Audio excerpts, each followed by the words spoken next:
रिश्तों का डिफिनेशन क्या है आपके लिए? जानवर का भी रिश्ता होता है, इंसान का भी रिश्ता होता है। इंसान अल्लाह ताला ने एक अशरफ मखलूक बनाया है, और फिर उसके बाद जब अशरफुल मखलूक है तो उसकी जिम्मेदारियां भी फिर ज़्यादा बढ़ जाती हैं। इश्क कितने टाइप्स का है आपके हिसाब से? इश्क की बात करते तो फिर आप अपना टाइम, ये वो वैल्यू आप नहीं देखते, फिर आप अपना एक ब्रांड आप देखते हैं कि जी मेरा नाम अनवर है। अनवर साहब का इश्क क्या है? मैं जब स्कूल में, अभी आपको बताया कि गवर्नमेंट में था, तो उस वक्त एक सरकारी डिस्ट्रिक्ट एजुकेशन ऑफिस में मैं काम करता था। वहाँ के जो टीचर्स हैं उनके साथ भी अभी भी मेरा उनके साथ रहा हो। बहुत बहुत शुक्रिया अनवर साहब ने हर सवाल का बहुत अमेजिंग जवाब दिया। फिर मैं छुप रहा होता हूँ कि नहीं जी बस चुप कर जाओ।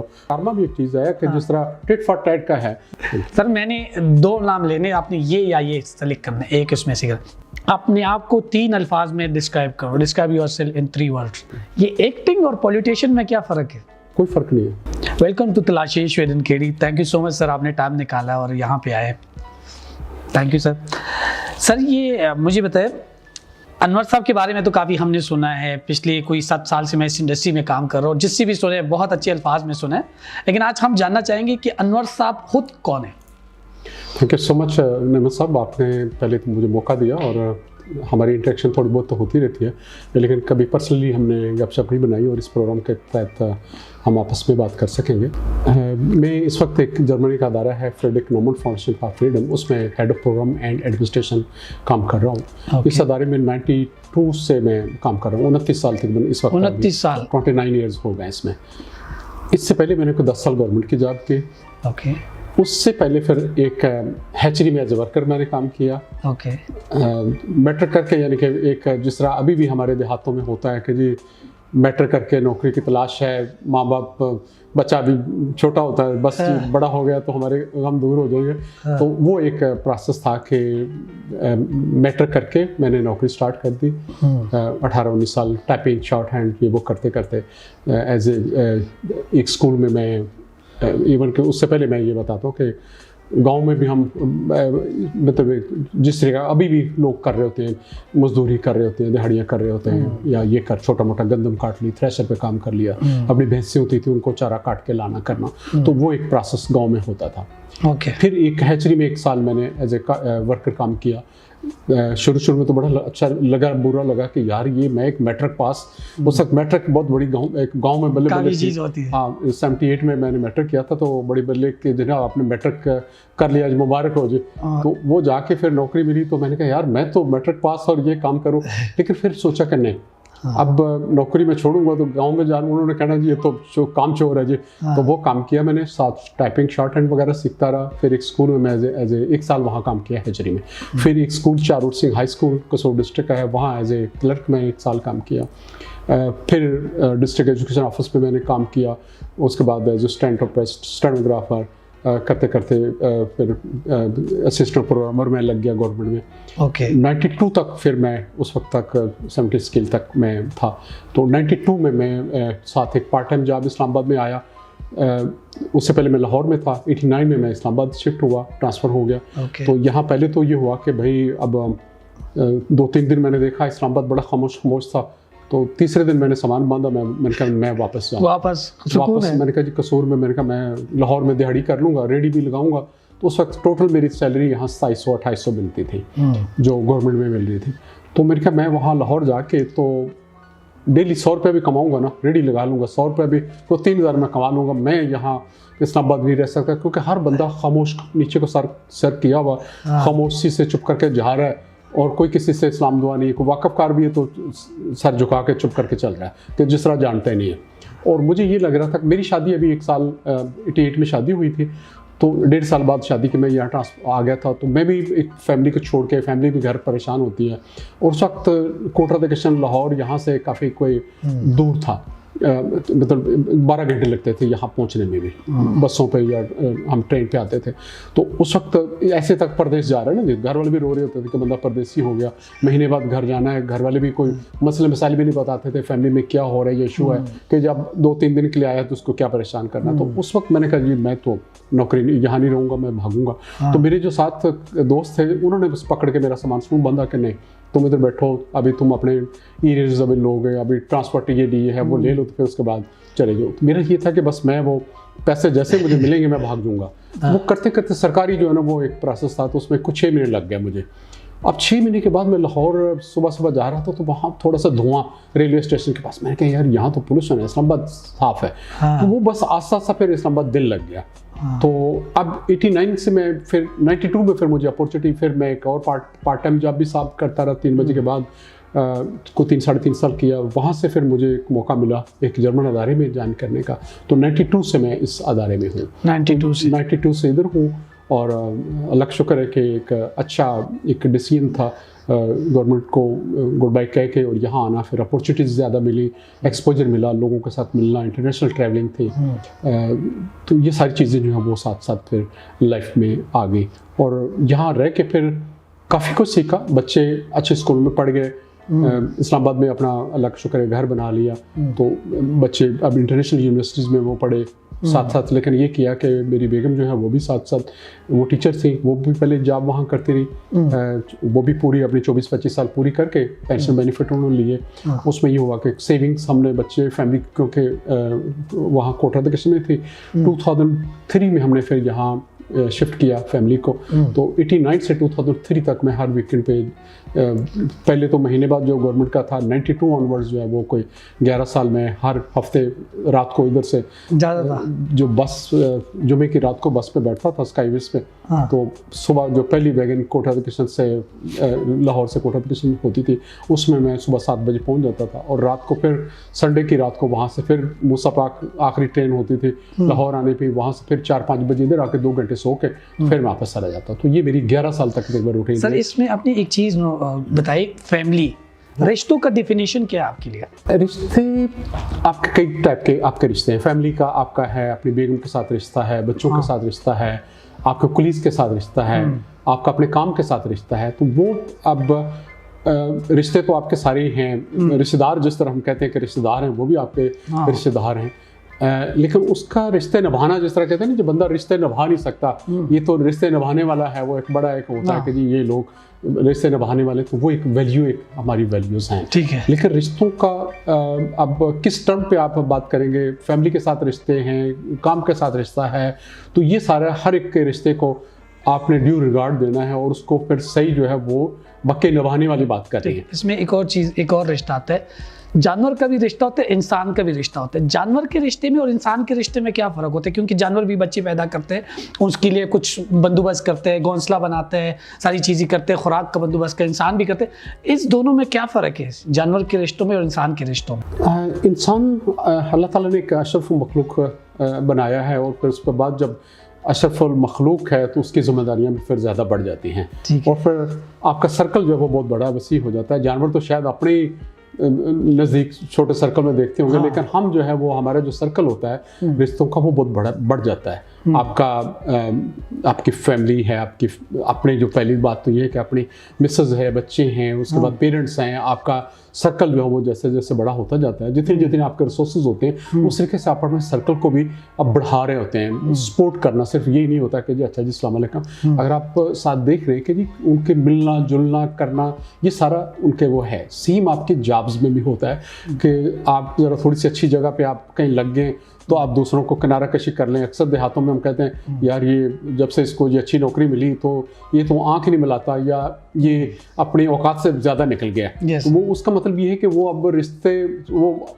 डिसऑन कर रहा है उस रिश्तों को, कि ये बंदा जो अब हमारे साथ इसका ताल्लुक नहीं, मैं तो जनाब एक अलग क्लास से हूँ। हालांकि ऐसा नहीं है, बेसिकली हमें वो अपनी जो माजी है उसको याद करना, और उन लोगों का जिन्होंने आप लोगों के ऊपर एहसान किए हैं उनको याद रखना, मेरे ख्याल ये सबसे बड़ी हमारी एक बीइंग ह्यूमन बीइंग हमारा ये है कि हम उनको भूलें नहीं, जिन्होंने आपके ऊपर एहसान किया हुआ है, जिन्होंने आपको सपोर्ट किया हुआ है। मुश्किल वक्त हर एक के आता है, हर एक का लेवल जो है वो मुश्किल का, कभी मैं किसी के काम आऊँगा, कभी मेरे को काम आएगा, लेकिन रिश्ते जो है ये सिर्फ ये नहीं कि मैं किसी को सपोर्ट कर रहा हूँ, मुझे भी सपोर्ट कर रहे होते हैं। हर मुकाम पे होता है कि मैं गिव एंड टेक होता है, गिव एंड टेक होता है। हाँ। लेकिन शायद कई जो मुझे गिव दे रहे हैं मुझे, उनको मैं शायद पे बैक नहीं कर सकता, लेकिन उसके मुताबिक किसी और को मैं पे बैक कर रहा होता हूँ। किसी मेरी अपनी कैपेसिटी होगी, मैं किसी को 10 रुपये दे सकता हूँ, कोई और मुझे जो वो 50 रुपए दे सकता है, तो हर एक का वो कैपेसिटी के मुताबिक है। लेकिन शुरू है एक सिलसिला शुरू है, और उस सिलसिले को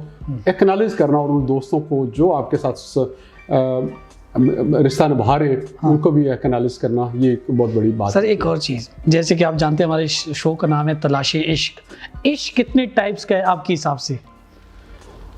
इश्क एक तो मैंने पहले भी स्कूल ऑफ लीडरशिप के दास्तान इश्क का अटेंड किया, अभी जो इश्क की वो बात हो रही थी, तो अब सिर्फ इश्क ये नहीं है कि लड़का लड़की का आपस में इश्क हो गया। जिस तरह हमारे अभी भी कोई इश्क की कहानी लिखेंगे तो वो इश्क का मतलब ये है कि बस लड़का लड़की इन दोनों में इश्क हो गया और लेके भाग गया और वो इश्क मुकम्मल हो गया। वो इश्क नहीं है। इश्क है कि आपको अपने काम से इश्क हो, अपनी फैमिली के साथ इश्क हो, अपने बच्चों के साथ इश्क हो, अपने दोस्तों के साथ हो, मतलब इतनी आप क्लोज हो कि डू एंड डाई, आप कहें कि नहीं मैंने सर कुछ जो भी अब है इसके लिए मैंने ये करना ही करना है। मतलब उसमें कोई आपका नुकसान फायदा वो नहीं है। जाहिर है कि जब आपने अपने काम के लिए काम के साथ आपने करना है, तो अक्सर मैं देखता हूँ कि हमारे अक्सर होता है कि जी बस जी काम जी नौकरी को आप बस जितना है बस उतना रखो जी, पैसे देते हैं ज़्यादा जानमारी मत करो। लेकिन जब आप इश्क की बात करते हैं तो फिर आप अपना टाइम ये वो वैल्यू आप नहीं देखते, फिर आप अपना एक ब्रांड आप देखते हैं कि जी मेरा नाम अनवर है, मैं ये काम करूँगा तो मैं वो काम करूँ, मैं इस तरीके से करूँ कि बाकी भी बाकियों से डिफरेंस हो। जो मैं अब काम कर रहा हूँ तो वो एक दूसरों से अलग हो, मेरा एक अपना ब्रांड हो। जो मैं कर रहा हूँ वो कोई शायद दूसरा ट्राई करे कम्पीट करने को, या मेरा एज ए एग्जाम्पल जो है वो काम करे। तो वो एक इश्क जो है वो मैं वो कहता हूँ वो इश्क की हद तक होता है सारा। अनवर साहब का इश्क क्या है? मेरा इश्क तो मेरी फैमिली, बेगम, ज़ाहिर के जो ऑफिशियल बात लेंगे इश्क यही है। अच्छा। तो लेकिन एक काम का एक है कि जी जिंदगी जो है वो बेहतर अपनी बनाई जाए, अपने बच्चों की लाइफ बेहतर बनाई जाए, अपने इर्द गिर्द के जो लोग हैं उनको भी इस स्टेज पे आगे लाया जाए कि जिस पे शायद आम रूटीन में वो चल रहे हैं तो वो ना चलें, उनको मजीद वो आगे किया जाए। तो ये सारा जो है इस तरीके से स्ट्रगल एक है कि अक्सर मैं अपने दोस्तों को जिनसे इंस्पायर होता हूँ मैं उनको देखता हूँ। कई दफ़ा मैं जल्दी सोता हूँ तो मैं क्या यार वो मेरे फलाना दोस्त तो अभी भी स्ट्रगल कर रहे हैं, अभी भी मेहनत कर रहे हैं, तो मैं भी थोड़ी सी और मेहनत करूँ, वो मेहनत करूँ और फिर मेरी थोड़ी सी मेहनत से शायद कई लोगों का ज़्यादा अगर बेनिफिट हो जाता तो वो एक अच्छा लगता है कि जी ये उस तरीके से है सारा। तो वो मतलब एक है। और फिर ये चेंज हो रहा होता है, आपका रिकग्निशन आपको चाहिए होती है कि जी मेरा नाम अनवर है, 10 दोस्तों को पता लगे कि यार इसका नाम अनवर है। मैं जब स्कूल में अभी आपको बताया कि गवर्नमेंट में था तो उस वक्त एक सरकारी डिस्ट्रिक्ट एजुकेशन ऑफिस में मैं काम करता था, साथ एक चारूर सिंह हाई स्कूल है वहाँ एज ए क्लर्क था।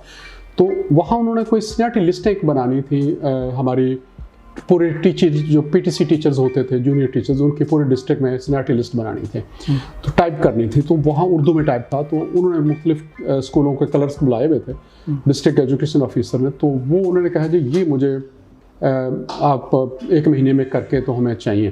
तो वो सारे हेजिटेट कर रहे थे कि नहीं जी ये तो बहुत लंबा काम है, जो हमारे पास तो अपना स्कूल का काम इतना होता है, ये है वो है, एक्सक्यूज़ कर रहे थे। वो बाहर बैठे हुए कुड़ रहे थे, मैं साथ खड़ा सुन रहा था। मैंने कहा क्या हुआ? कहते ये लिस्टें चाहिए। मैंने कहा यार जाके तो डिस्ट्रिक्ट एजुकेशन ऑफिसर को बताओ कि मैं कर दूँगा। वो कहते हैं, मैंने कहा हाँ। जाके उन्होंने बताया कि जिस तरह चारूर से एक बाबू हैं जो अनवर साहब जो हैं वो कहते हैं मैं कर दूँ। उन्होंने कहा बुलाओ जी। मैं वहाँ गया, उन्होंने कहा जी ये 1 महीने में हमें लिस्टें चाहिए। मैंने कहा जी मैं तो 15 दिन में कर दूंगा। कहता है नहीं जी ये बहुत लंबा काम है, 15 दिन में नहीं हो सकता। तो मैंने कहा जी मैं 1 हफ्ते में कर दूंगा। वो कहता है यार ये बंदे ने करना कराना नहीं है तो उसको ये वैसे टरखा रहा है, ये हो ही नहीं सकता, लेकिन ट्राई कर लो। अब मेरी सिर्फ उस वक्त ये थी कि डिस्ट्रिक्ट एजुकेशन ऑफिस में जब हम जाते थे तो हमें जो वहाँ कुर्सी पे बैठे नहीं देते थे, इवन कि हम क्लर्क होते थे, बाकी वहाँ के क्लर्क जो है वो कुर्सी पे बैठे नहीं देते थे, कहने भी बाहर बैठो जगह नहीं है। तो मेरा यह था कि डिस्ट्रिक्ट एजुकेशन ऑफिसर को पता लगे कि इसका नाम अनवर है, और इससे बड़ी मेरी कोई नहीं थी कि मेरी रिकग्निशन उसको पता लगे, मैं फिर रहा हूँ तो उसको कि ये इसका नाम ये नजर आए कि ये अनवर साहब है, ये अनवर है, इसका ये अनवर है। बस इस चीज़ के लिए आपने सारा काम किया। मैंने कहा जी ठीक है। मैंने 3 दिन और 3 रातें वो मुकम्मल करके कंटिन्यूसली मैं काम करता रहा। दिन को मैं वहाँ करता था, सारी रात में वहाँ एक दोस्त को बैठा दिया। मैंने कहा तुम बोलते चलो मैं टाइप करता चलूँगा। 3 दिन में मैंने मुकम्मल करके वो सारा काम जो 1 महीने में वो पहले कह रहे थे मैंने ला के उनके टेबल पर रख दिया। अब वो हक्का बक्का वो कहते हैं जी आपने किया है, ये किस जिन ने किया है, ये तो हो ही नहीं सकता। हमारे पूरे डिस्ट्रिक्ट में सब ने जवाब दे दिया था। उन्होंने फ़ौरन मुझे वहाँ से ट्रांसफ़र करके स्कूल से अपने ऑफिस में ले लिया।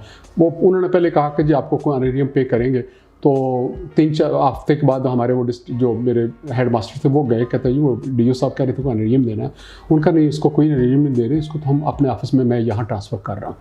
तो वो एक उन्होंने मुझे फॉर्म ट्रांसफ़र किया वहाँ और वो शिफ्ट किया, जिसके लिए लोग ख्वाहिशात होती हैं कि मेरी कोई ख्वाहिश नहीं थी, उन्होंने कहा जी इस तरह के बंदे हमें चाहिए। तो वो मतलब मैं अभी तक वो एक स्टेप था जो एक लाइफ में एक पैशन था, एक जिस तरीके से चलना करना है, तो उस तरीके से आप ये एक काम के साथ इश्क है और फिर काम पे बैक करता है। ये कभी नहीं कहें कि जी मैंने ये काम करना है बस जी हो गया, वो ऐसा नहीं है। वो आपको स्किल सीख रहे हैं, आपको कर रहे हैं, कुछ भी आप कर रहे हैं, वो आपको कहीं ना कहीं लाइफ में आपको आगे वो आप एक्सपर्टीज आपकी वो बन रही है। इसमें आपने एक रिश्तों की बात की है और आपने फैमिली की बात की है, वाइफ की बात की है। ये फैमिली जब बनते हैं, जब रिश्ते बनते हैं और मजबूत बनते हैं, उसमें बर्दाश्त की कितनी अहमियत है?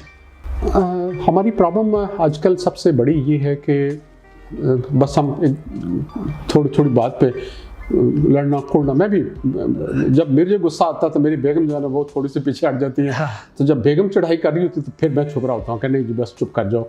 मतलब उस पर ये होता है कि भाई टॉलरेंस, कभी उसकी सुनो कभी अपनी सुना लो। मतलब ये सीधी बात है। अगर दोनों बेक वक्त आप स्टैंड बाई हो जाएंगे तो फिर रिश्ते आपके नहीं चल सकते। बच्चों के साथ होता है, बच्चे भी सुन रहे होते हैं, आपकी बर्दाश्त होती है, बच्चे भी उसके बाद बच्चे भी कहते हैं अच्छा यार ये तो बहुत ही इतना क्रिटिसिज्म। बच्चे भी कई दफ़ा आपके सामने वो बोलते हैं कि अब ओपनली नहीं बोलेंगे लेकिन अंदर से वो कहेंगे यार ये तो खुद हमें इतना वो कर रहा है। तो वो फिर थोड़ा सा आपको बच्चों के बारे में भी थोड़ा सा टॉलरेंस इग्नोर करना कि कोई नहीं बच्चा ये हो गया, गलतियां हम भी कर रहे होते हैं, हम भी कर रहे थे, बच्चों के साथ भी करना, फैमिली के साथ भी है, दोस्तों के साथ भी इस तरीके से है कि हर वक्त हम परफेक्ट नहीं है। हम बीइंग ह्यूमन बीइंग हमने गलती करनी ये फैक्ट है कि हम गलतियां करेंगे, आपस में भी जो काम करेंगे तो गलतियां भी करेंगे, घर में गलतियां करेंगे, लेकिन जाहिर है कि उनको टॉलरेंस के साथ उनको हम दरगुजर करेंगे तो फिर चीज़ें आपकी जो बननी शुरू हो जाती है। फिर पता लगता है कि नहीं थोड़े से ये रिश्ते इसी तरीके से निभाया जाता है तो बस टूट जाता है, सारा कुछ टूट जाएगा आपका। आपका एम्प्लॉयर जो आपके साथ बात कर रहा है कि नहीं जी ये ऐसे नहीं है, अरे जी नहीं मैंने तो ऐसे करना, तो वो कहेगा अच्छा जी ठीक है आप घर जाओ फिर जी नौकरी छोड़ो। पर इस सेक्टर में आखिरी सवाल जो बहुत ज़रूरी है, सारे सवाल ज़रूरी है लेकिन ये अगेन वही चीज़ है कि रिश्तों में सस्टेनेबल का फार्मूला क्या है आपका? मैं एक तो ये है कि दोस्तों के साथ आपका है या आपके रिलेशंस का है, आप उसको लॉन्ग टर्म आप चलाते हैं। मैं जिस ऑफिस में जहाँ अभी मैंने स्कूल का जिक्र किया, उस स्कूल में कोई 82 से आज से अब काफ़ी अरसा हो गया, 82 सब छोड़ा, 39 साल हो गया। हाँ जी, वहाँ के जो टीचर्स हैं उनके साथ भी अभी भी मेरा उनके साथ रहा है, दुआ सलाम, उनके साथ दुआ सलाम। कभी मौका मिलता है मैं वहाँ जाता नहीं हूँ, फ़ोन पे उनसे बात कर रहा हूँ क्या हाल है। उनके लिए अब अनवर जो इस्लामाबाद आ जाए ना, कोई भी अगर आम बंदा भी आ जाता है इस्लामाबाद तो वो कहते हैं या तो वहाँ मिनिस्टर रहते हैं तो या हाई लेवल के लोग रहते हैं। हालांकि ऐसा नहीं, हम सारे वर्किंग क्लास हैं। तो वो फिर उनको फ़ोन करना, रब्ता उनसे रखना, उसके बाद फिर जहाँ जहाँ भी मैं गवर्नमेंट में मैंने जहाँ जहाँ काम किया उन दोस्तों को उनके साथ रिश्ता है, उनके साथ मिलना जुलना, उनके गम में आप शामिल होना लॉन्ग टर्म है। लोगों के साथ जो मेरे अपने जो सर्कल है, अल्लाह का शुक्र है कि पूरे पाकिस्तान में जिस छोटे शहर में भी हम चले जाते हैं तो वहाँ कोई ना कोई 2-4 दोस्त होते हैं जो रिस्पेक्ट करते हैं। लेकिन उनके साथ फिर होता है कि कभी जिस तरह अभी कोरोना का भी पिछला अभी हुआ, हर बंदा फ्रस्ट्रेटेड था, बहुत टाइम ही नहीं है कि बात करने का। तो मैं मोस्टली जो है वो काफ़ी वॉक वगैरह जब 2 घंटे के लिए वॉक कर रहा हूँ तो मैं ये शाम को डेली ये होता था कि आज किस को मैंने बात करनी है। कोई 3-4 दोस्त उनके साथ कोई कम से कम आधा पौना घंटे की, एक के साथ कॉल कर ली, फिर दूसरे के साथ कॉल कर ली, फिर तीसरे के साथ कर ले, क्या हाल है, किस कैसे चल रहा है, हो रहा है सारा। उन लोगों के साथ उससे पहले भी मतलब हेलो हाय तो हो रही होती, जो हमारे जो काफ़ी दोस्त हैं उनके साथ जी क्या है, काफ़ी ऐसा हो गया रिलेशंस उनके साथ बाइल्ड तभी रहते हैं जब हम साथ साथ मिलते जुलते रहें, तो साथ बात करते हैं, मिलते रहते हैं क्योंकि अब कम्युनिकेशन का दौर अलग हो गया। पहले हमारा होता था कि वो रिश्तेदार गाँव में होते थे, आ गया जी अपना कपड़ा एक सलवार कमीज एक या चादर बंधी हुई धोती वो एक आ गया तो अगले आके तो पता नहीं कितने दिन रहना। पहले ये होता था कि जब मिलने जुलने से रिश्ते बढ़ते हैं, लेकिन अब वो चेंज हो गया। फिर उसके बाद हम मिलने जुलने से हम नेक्स्ट लेवल हमारा फ़ोन पे हो गया, व्हाट्सअप हो गया, कम्युनिकेशन के सारे अब हम सिर्फ लाइक ही कर देते। कई दफ़ा होता है हाँ यार बंदा जिंदा है या बंदे ने रब्ता रखा हुआ है, तो वो कम्युनिकेशन का ये है कि जो उन लोगों के साथ हम अच्छे बनाते रहें। अब एक प्रॉब्लम है, उनके साथ राब्ते भी, कम्युनिकेशन के बाकी चैनल्स भी होते हैं। जब मिलना भी अलग है, मिलना भी ये नहीं कि अब टोटली आप फ़ोन पे या व्हाट्सएप पे आप डिपेंड हैं या फेसबुक पे एक लाइक कर लिया, लेकिन पॉसिबल है तो आप मिलें भी उनके साथ, पूछें क्या हाल है, फैमिली का गम में शेयर हो, किसी को प्रॉब्लम हो जाती है तो आप उनके साथ शेयर होते हैं, तो वो एक सस्टेनेबिलिटी आपके साथ चल रही होती है। और फिर सबसे बड़ी बात यह है कि दूसरों को इज्जत दें। दूसरों को इज्जत देंगे तो वो आपको इज्जत देंगे। मैं काफ़ी हमारे मुख्तलिफ रिसेप्शंस या इस तरह के इवेंट्स सब हो रहे होते हैं जिसमें काफ़ी ज़्यादा लोग आपस में 100-150 के लगभग लोग हैं। तो हमारे एक जर्मन थे, तो उन्होंने हमें सिखाया कि नहीं, आपने गेट तक खुदा हाफ़िज़ कहने आना है। आपके हमारे हुज़ूर पाक का प्रॉफिट का ये है कि जी एक मेहमान को दरवाजे तक छोड़ के आना, खुदा हाफ़िज़ कहना। अब वो चीज़ें जो मैं जर्मन्स के साथ काम कर रहा हूँ तो हर एक से कुछ ना कुछ सीख रहा होता हूँ। अब उनको मैं जब भी कोई भी आता है वो उनको गेट तक हमने छोड़ना होता है। अब वो फिर जब रिसेप्शन वगैरह होती रश होता है, लेकिन फिर भी मैं होता कि नहीं 1 मिनट मैं उनको गाड़ी तक उनको छोड़ के आऊँगा, वो फिर वो नहीं भूलते, क्योंकि वो तो अकेला है, 100 लोग होंगे, लेकिन मैं जब उनको छोड़ने आऊँगा तो वो कहेंगे नहीं अनवर हमारी इंतहा से ज़्यादा रिस्पेक्ट करता है। हमारे एक पिछले दिनों दोस्त एक पंजाब में मिनिस्टर बने, तो वो उससे पहले जब MP बने तो यहाँ से भी आए, हमने केक काटा। उसके बाद फिर वो मिनिस्टर बने तो मैं पार्लियामेंट हाउस में मुख्तलिफ MNAs के साथ मीटिंग थी, मैं वहाँ गया तो वो मुझे उन्होंने फ़ोन किया कि आप किधर हैं? मैं तो आपके ऑफिस में बैठा हूँ। मिनिस्टर का हल्फ उठाने के बाद वो इस्लामाबाद आ रहे थे, तो इस्लामाबाद आए जब तो पहले मेरे ऑफिस में आए। तो हमने फिर मैंने कहा जी ऑफिस वालों को मजाक करा, मैंने कहा जब गेट बंद कर दें हमारे जो दोस्त हैं जी जा ना सकें मिनिस्टर साहब, तो आती दफ़ा केक लेके आए, केक काटा, सेलिब्रेट किया। तो मैंने कहा जी आप क्या कौन सी बात है कि आप इस तरीके से आप आते? वो कहते हैं जी आप इज्जत बहुत करते हैं, हमारा दिल चाहता है, खुद ब खुद दिल चाहता है कि हम आपके पास आएँ। मतलब आप इज्जत करते हैं तो फिर दिल से एक हमारी इज्जत होती है। वही जो पहले जो इवन के वो मोहसिन लगारी साहब की मैं बात कर रहा हूँ, अब बीइंग ए सेनेटर, जो वो पहले सेनेटर थे, अब बीइंग ए सेनेटर मैंने एक दिन फ़ोन किया कि जी आप अनवर लगारी साहब क्या कर रहे हैं? तो वो कहते हैं मैं सामान पैक कर रहा हूँ, बस अब कल जो है मैंने परसों मैंने चले जाना। तो मैंने कहा आपने जो हमारे जो फेयरवेल डिनर होगा या लंच होगा वो मेरे घर में होगा। लगारी साहब के मेरी मिस ने और ऑलरेडी पहले भी उनके साथ हम मेरे बच्चे और सारे मिलते रहते थे, लेकिन उनको घर में मैंने इन्वाइट किया। उनकी बीवी थी, बच्चे थे, तो शाम तक दोपहर को आए और शाम तक हमारे साथ वो रहे। वो मतलब एक इस तरीके से एक रिलेशंस आपके बाइल्ड हो जाते हैं, पर्सनल आपके रिलेशंस बाइल्ड हो जाते हैं, पर्सनली कि रिस्पेक्ट करते हैं एक दूसरे के। हालांकि दुनिया में लेना देना नहीं है कि मैंने कोई इलीगल काम नहीं करना या कोई उनसे मुफाद नहीं लेना, लेकिन आप एक रिस्पेक्ट है, इक्वल लेवल पे आप जब बात कर रहे हैं तो और भी इस तरीके से दोस्त अक्सर कि अनवर साहब काफ़ी मिलेगी, बिल्कुल जी कि मैं आ रहा हूँ, फिर आप काफ़ी रखें। तो वो एक खुशी हो रही होती है कि हमारे बड़े सीनियर साथी या सीनियर पॉलिटिशियंस वो खुद हमारे पास आ रहे होते हैं, तो वो एक इज़्ज़त का रिश्ता है। जो आप इज़्ज़त दे रहे होते हैं तो वो फिर कशिश होती है। और फिर जब आप भी उनको कॉल कर रहे हैं, आपको वो पहली कॉल पे फ़ोन उठाएंगे, नहीं उठा रहे तो कॉल बैक करेंगे आपको कि जी आप सॉरी मेरी कॉल मिस हो गई। तो ये सारी चीज़ें जो हैं वो आपके रूटीन में आपके आ रही होती है। बहुत बहुत शुक्रिया अनवर साहब ने हर सवाल का बहुत अमेजिंग जवाब दिया है। आपने अगर सस्टेन रखना है एक रिश्ता तो किसी के साथ भी रखना है तो कम्युनिकेशन आजकल बहुत आसान हो गया। आप किसी की व्हाट्सएप पे जाए, आप किसी की फेसबुक पे, इवन अनवर साहब ने एक चीज़ मेंशन किया कि आप उनकी पोस्ट लाइक करें तो उनको पता चलेगा कि यार ये बंदा मुझे याद कर रहे हैं। तो ये चीज़ें करते रहे। दूसरी चीज़ अनवर साहब ने बहुत अच्छी तरीके से एक्सप्लेन कर दिया, रिस्पेक्ट। वो कहते हैं इज्जत हर बंदे को चाहिए, जब हर बंदे को इज्जत चाहिए तो इज्जत देना स्टार्ट कर दे। जिस दिन से आपने इज्जत देना स्टार्ट कर दे आपको ऑटोमेटिकली इज्जत मिल जाएगी। तो बहुत बहुत शुक्रिया अनवर साहब। हम अपने नेक्स्ट सेगमेंट की तरफ, इज्जत भी आपने दिल से करनी है, ये कोई ड्रामेबाजी नहीं करनी। वो कारमा भी एक चीज है कि जिस तरह टिट फॉर टैट का है, आप दिल से इज्जत कर रहे हैं, दूसरा भी आपको दिल से इज्जत करे। दिल से इज्जत का पता चल भी जाता है, पता चल जाता है कितने दूसरे के साथ मुखलिस हैं आप, किस तरीके से आप कर रहे हैं। और फिर लोगों के गम में शेयर होना, प्रॉब्लम्स आप उनकी सुनना करना। आजकल ये भी होता है, हमारे मसाइल में होते हैं ना जी, सुनने वाला नहीं होता आपका, कोई दुखड़ा सुनने वाला नहीं। आप उनको सुने, हौसला दें, उनको पॉजिटिव आप उनको रिस्पॉन्स दें, वो एक बहुत बड़ी बात होती है। कई दफ़ा मैं एक दफ़ा ये था कि मैं एक दफ़ा इवन के लाहौर में जब था तो उन्होंने कहा कि नहीं जी आप ये तो पोस्ट ही हमने ख़त्म कर दी थी, मुझे उन्होंने फ़ारिग कर दिया कि जी जॉब ख़त्म है। तो मैंने साथ एक प्राइवेटली तौर पे वो एक जॉब ढूंढ ली। तो एक दोस्त के पास गए तो मैं बड़ा परेशान था कि मैंने कहा यार मैं तो अब नौकरी से फ़ारिग हो गया हूँ अभी, तो अब क्या करे हो जाए। तो उन्होंने कहा जी आप क्या एक्सपर्टीज़ क्या है? मैंने कहा जी मैं टाइपिंग और शॉर्ट हैंड मेरी ये स्पीड है और इतनी ज़बरदस्त है। कहते हैं अनवर साहब परेशानी वाली बात को नहीं है, कहते हैं आपके पास ये स्किल है। आप चबुर्जी पे जाके, लाहौर में रहता था, कहता है चबुर्जी पे पीछे शर्ट पे लिखा होगा टाइपिस्ट है, आप 1 घंटा बैठेंगे, कोई ना कोई आपको पकड़ के लेके चला जाएगा, नहीं जी मुझे टाइपिस्ट की ज़रूरत है तो आ जाएं। तो मैंने कहा यार बात तो सही है इसकी। वो एक बंदे का जब बाहर निकले तो एक बड़ा हौसला हुआ कि यार ये तो वाकई है। तो वो मतलब कोई टाइपिस्ट बन के मैं वहाँ चौबोरजी पे बैठा नहीं हूँ, लेकिन आपको जो सपोर्ट मिल रही होती है ना कि जी फिक्र न करें ये हो जाएगा। सेम आपके अपने दोस्त होते हैं, जब क्राइसिस में होते हैं तो उनको सपोर्ट चाहिए होती है, आप उनको सपोर्ट दें कि जी मैं आपके साथ हूँ। फाइनेंशियल तौर पे भी चाहिए तो आप उनको हेल्प कर सकते हैं, पे बैक कर देते हैं लोग, नहीं भी होता तो आप उनको सपोर्ट करें कि जी ये है। और आपको अपनी खुशी हो रही होती है, अब जब किसी के लिए आप काम कर रहे हैं तो आपको इनर फीलिंग आपके वो हो रही होती है सारी कि आप अंदर से भी खुश हो रहे हैं कि जी आपने ये करना है। मैंने एक स्कूल जो है हमने कोटा दरअसल में एक लर्निंग स्कूल के नाम से हमने एक बनाया हुआ है, आपसे सॉरी 2-3 मिनट और उसका नहीं सर आपको तो वो भी उसका भी हमारा यही था कि हम मेरे बच्चे अगर अच्छे स्कूलों में पढ़ रहे हैं, बाकी लोगों भी वो वहाँ पढ़ें, वो एक सदका जारिया था कि जी इस तरीके से और बाकी लोग भी हमारे पढ़ें।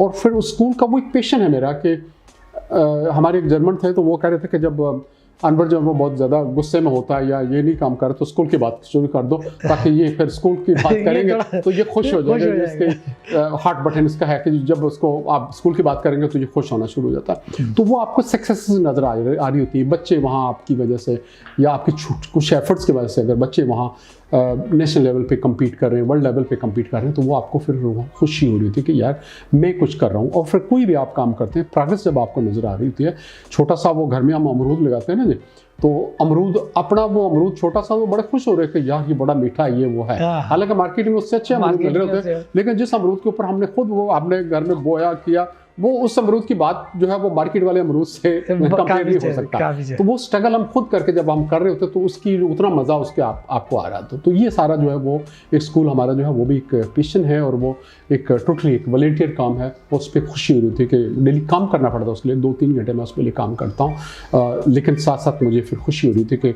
सेटिस्फेक्शन मिलती है, फीडबैक हो रहा है सोसाइटी में, हमारे बच्चे जो आगे जा रहे हैं। इवन के वहाँ एक बच्ची हमारी पंजाब लेवल में कम्पीट किया, उसने फर्स्ट पोजीशन आई, तो उसके वालदा जो है वो, मैं जब गांव गया उधर तो वो हमारे फ़िश लेके शाम को पहुंची हुई, तो मैंने कहा जी ये तो नहीं, कहते नहीं मेरी खुशी है, मेरी बेटी पंजाब में फर्स्ट आई है तो आपकी एफर्ट्स की वजह से भी आई है, तो ये फ़िश मैं स्पेशल पका के लेके आई। तो ये एक रिस्पेक्ट जो है वो दिल से कर रहा है। तो ये सारी चीज़ें जो है ना वो हम सारे लाइफ में चल रही होती है। गिव हम किसी को देंगे तो फिर अल्लाह ताला की ज़ात भी 10 गुना तो हमें भी अल्लाह ताला ने देना है, मुस्लिम हमारा है। तो वो अब हम जब करेंगे किसी को देंगे तो ज़ाहिर के हमें भी उसका बदला मिलेगा। बहुत बहुत शुक्रिया सर। सर हम अपने नेक्स्ट सेगमेंट की तरफ जा रहे हैं जिसका नाम है रैपिड फायर। सो हम अपने नेक्स्ट सेगमेंट की तरफ आ चुके हैं जिसका नाम है रैपिड फायर। अनवर साहब आप तैयार हैं? मैं सर मैंने 2 नाम लेने, आपने ये या ये सेलेक्ट करना है, एक उसमें से पैसा या जवानी। पैसा ज़्यादा ज़रूरी है। ताबिंदा या वलीद? ज़ाहिर है ताबिंदा मेरी बेटी है, लेकिन वलीद भी हमारा बेटा है। अच्छा, जॉब या बिजनेस? वैसे तो बिजनेस करना चाहिए, लेकिन मैं कभी भी जॉब पे मैं मुतमिन था, लेकिन अगर मुझे मौका मिलता बिजनेस का, उस वक्त मेरे पास पैसे होते या करते तो शायद मैं बिजनेस की तरफ आता। लव मैरिज या अरेंज मैरिज?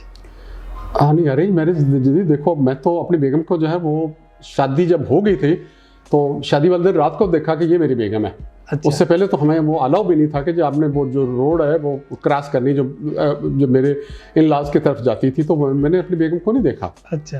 तो वो तो अरेंज मैरिज हमारी थी, लेकिन अब जो नई पौधा है, मैं ये कहता हूँ कि बिल्कुल लव नहीं उसको हम कह सकते, लेकिन अरेंज मैरिज आप मिले जुले देखें, उसके बाद पेरेंट्स उनको सपोर्ट करें कि जी ये रिश्ते जो है ना वो एक दूसरे को देख के, उसमें ये नहीं कि हमारा कोई गलत डिसीजन था। मेरे बेगम का भाई को मैं उसको कहता होता था, मजाक करता था कि मैंने अपनी बेगम को नहीं देखा था, तो लेकिन तुम्हें अपनी बेगम जब शादी करेंगे तो तुम्हें दिखाएंगे कि ये लड़की है।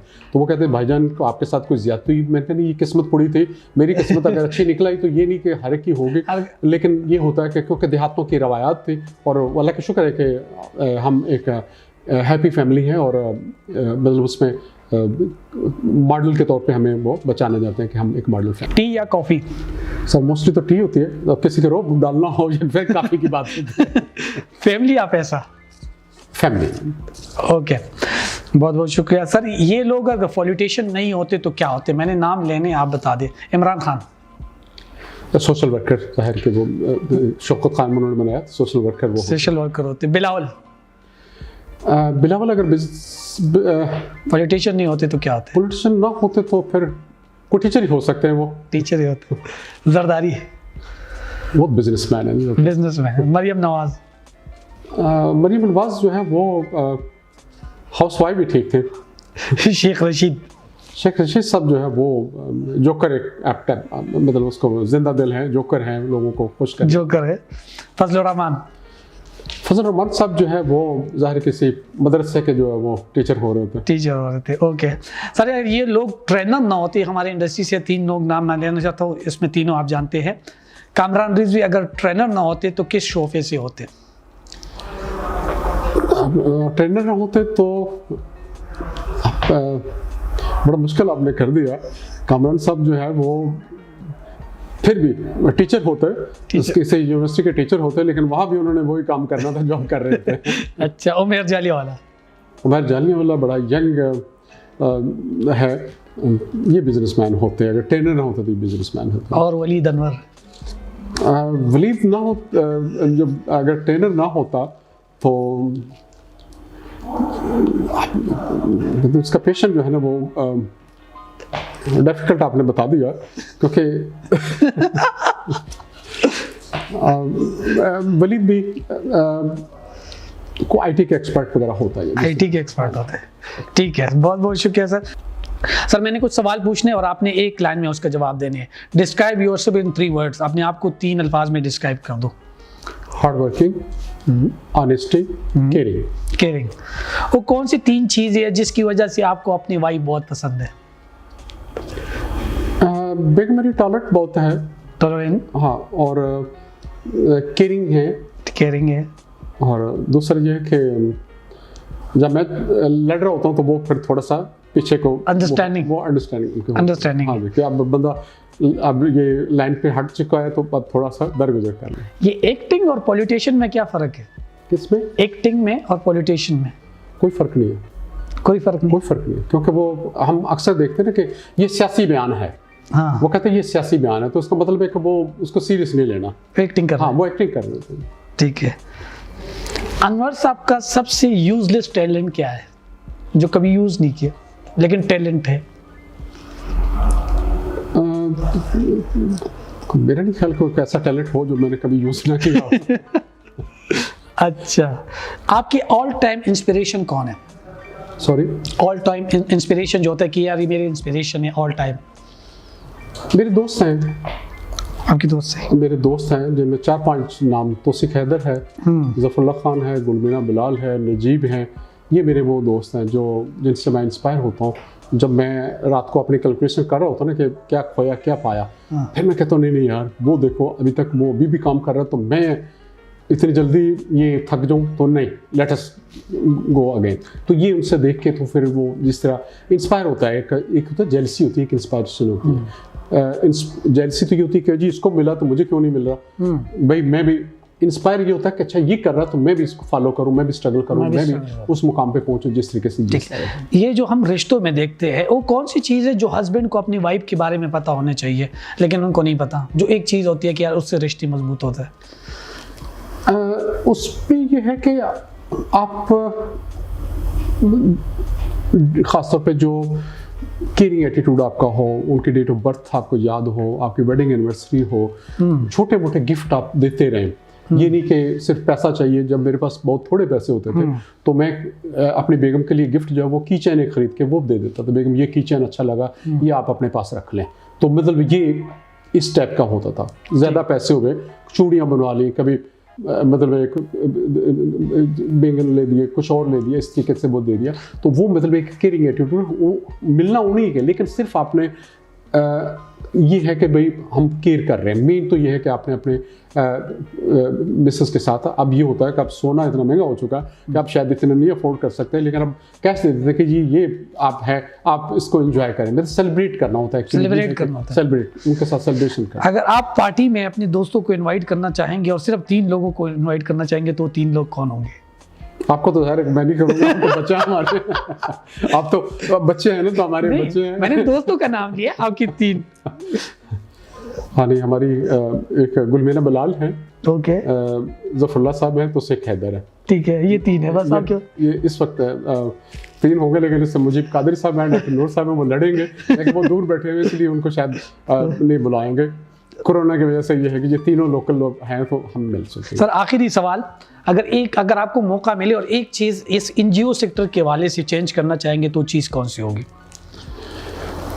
एनजीओ सेक्टर में एक तो ये है कि हम जो काम कर रहे हैं उसको एक प्रोजेक्ट ना सोचें कि बस यार ये हो गया और उसके बाद डोनर्स के ऊपर डिपेंड ना करें, आप खुद भी उसको मैनेज करें। जो चीज़ें कर रहे हैं उसको सस्टेनेबल तौर पे हो, आपने कोई इनिशिएटिव किया है तो उसको सस्टेनेबल वो काम हो।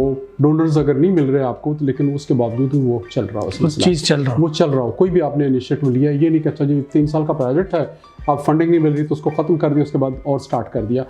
कोई भी काम आप करते हैं तो उसको आप सस्टेनेबिलिटी देखें कि जी ये 3 साल के लिए पैसे मिले, उसके बाद आगे हमने कैसे मैनेज करना है। वो आपके इस तरीके से आप सोर्सेज जो है वो आप ढूंढें करें कि जी उसके बाद भी हम कर सकेंगे। कॉर्पोरेट सेक्टर की आप सपोर्ट लें, अपने जो काम कर रहे हैं उसको इतना अट्रैक्टिव बनाएं कि वो दूसरों की ज़रूरत आप बन जाए, उनको बताएं कि जी इसकी वैल्यू ये है, तो उस वक्त आपके साथ लोग आपको फिर सपोर्ट करेंगे और वो सस्टेनेबल आपका वो चलता जाए। उसके बाद फिर लोगों के साथ सिंसियर हों और लोगों को इन्वॉल्व करें, ऑनरशिप आप दें लोगों को। आप जब ऑनरशिप देंगे लोग खुद फिर आपको उस जो प्रोजेक्ट आपने किया हुआ है वो उनको बताएं कि जी आप लोगों के बेनिफिट के लिए है। जब वो उनको रियलाइज़ हो जाएगा तो आपके वो सबसे बड़े वो सपोर्टर आपके वो बन जाएंगे। मतलब आप ये कह रहे हैं कि अगर एक चीज़ चेंज करना चाहे तो ये चीज़ होगी कि अपने इदारे को खुद सस्टेनेबल बनाओ, किसी के ऊपर डिपेंडेंट नहीं रहना। डिपेंडेंट क्योंकि ये फंड्स जो हम मिल रहे होते हैं ये वक्ती तौर पे हो रहा है, ढाकिज़्म होता है ये सारा। एक दफ़ा आपको पैसे मिल रहे हैं वो 3 साल के लिए, साल के लिए, 2 साल के लिए। अगर स्कूल बनाना है, स्कूल की फंडिंग 1 या 2 दफ़ा या 3 दफ़ा आपको देंगे ना, बिल्डिंग के लिए देंगे, बाकी देंगे या सैलरीज देंगे टीचर्स के लिए। उसके बाद आगे क्या करना है अब, इसीलिए हमने जो स्कूल बनाया, हमने मॉडल एक बनाया, उसको ये था कि सस्टेन करना। हमने साल 1.5 साल तो हमने फंडिंग को ट्रस्ट मेंबर्स अपने पास से दे रहे थे, कहीं से डोनर्स से हमने को सैलरीज ले ली, लेकिन उसके बाद फिर ये था कि नहीं तो छोटी मोटी फीस हम रखें। उस फीस से ये है कि पेरेंट्स के ऊपर भी उलझन ना हो, उनको भी बर्डन नहीं है, क्योंकि हमने को कमाई नहीं करनी, उन्हीं टीचर्स को या उसी अदारे के ऊपर हमने लगाना है।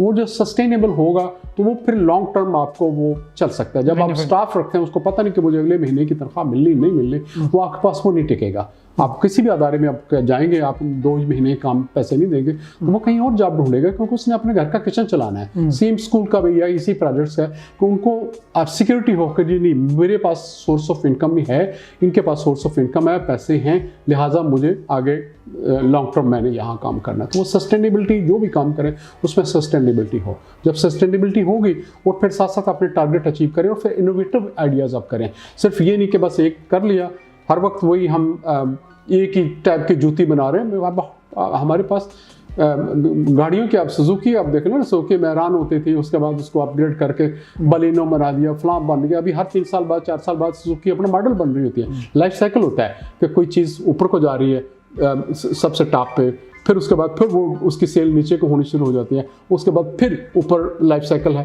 फिर नया ब्रांड एक आके वो लाते हैं कि तो वो उस लाइफ साइकिल को आपने वो मेंटेन रखना। कुछ ना कुछ आपने इनोवेटिव आइडियाज़ को, नई चीज़ आपने देते रहना। एक ही टाइप की ट्रेनिंग देते रहेंगे नेमा साहब देते रहेंगे तो वो लोग थक वो कहें यार ये तो मैं खुद सुन के हिफज हो चुकी है। वो आपने अपनी वो फिर कोई इनोवेटिव आप लानी जो दूसरों से डिफरेंस आपका होगा। जब वो दूसरों से आप इनोवेटिव अप्रोच लाएंगे और आप इन्वॉल्व करेंगे, कंपटीटर आपके मार्केट में होंगे ना जी, आप उन कंपटीटर से थोड़ा सा आगे बढ़ेंगे, दूसरा लंबा सोचेंगे तो आप उस तरीके से ज़्यादा सस्टेनेबल होंगे। बहुत बहुत शुक्रिया सर, आपने हर सवाल का अमेजिंग जवाब दिया और आपने बहुत अमेजिंग तरीके से एक्सप्लेन कर दिया।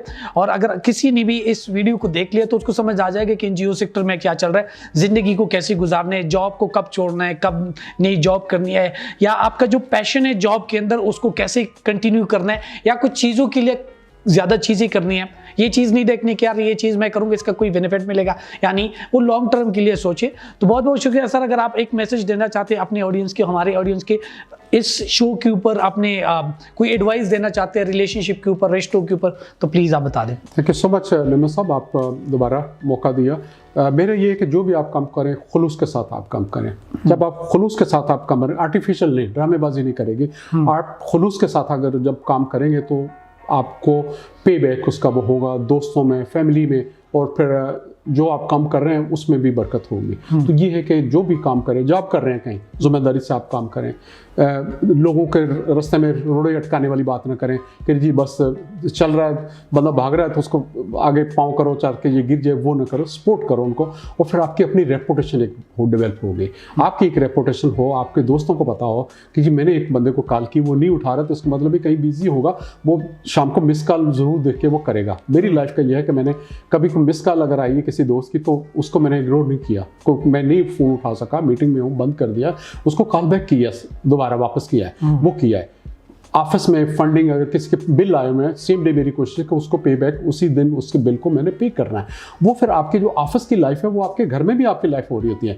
अक्सर होता है कि आपको पैसे पड़े में किसी का आपने पैसे देने हैं, करना है, को कर लिया, ट्रखाए जाओगे, दे देंगे, कर देंगे, हो जाएगा, ऐसा वो आपकी रेपुटेशन ख़राब हो जाती है।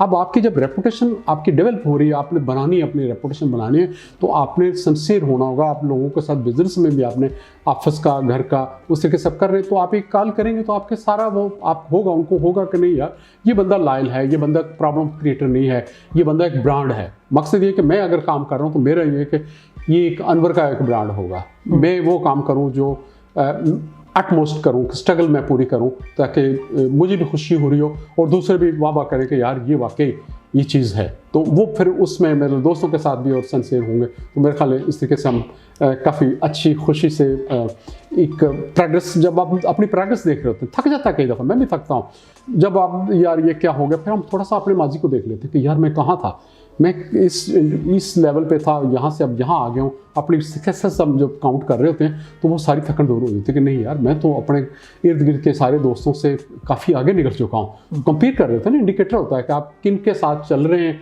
इकट्ठे एक सफ़र कर रहे हैं, तो अब आप थोड़े से दूसरों से आगे आप जा रहे हैं, तो वो खुशी आपको हो रही होती है। मसाइल होते हैं लाइफ में, हर एक को मसाइल होंगे, लेकिन डिप्रेशन की बात नहीं है। जब भी आप डिप्रेस हो, आप अपनी सक्सेसेस को काउंट करना शुरू कर दें कि जी मैंने ये भी अचीव किया, मैंने ये भी अचीव किया, मेरे साथ बाकी तो नहीं कर सके लेकिन मैंने अपने स्ट्रगल से किया, तो आपके काफ़ी हद तक आपको फिर खुशी भी हो रही होती है। अब जो आपकी डिप्रेशन है वो आपकी ऑटोमेटिकली वो खत्म हो जाती है। बहुत बहुत शुक्रिया sir, thank you so much again, thank you. नहीं सर, आप ये बोलने के लिए तो हमने बुलाया है। Thank you so much. इंशाल्लाह फिर मिलते हैं एक नेक्स्ट एपिसोड में।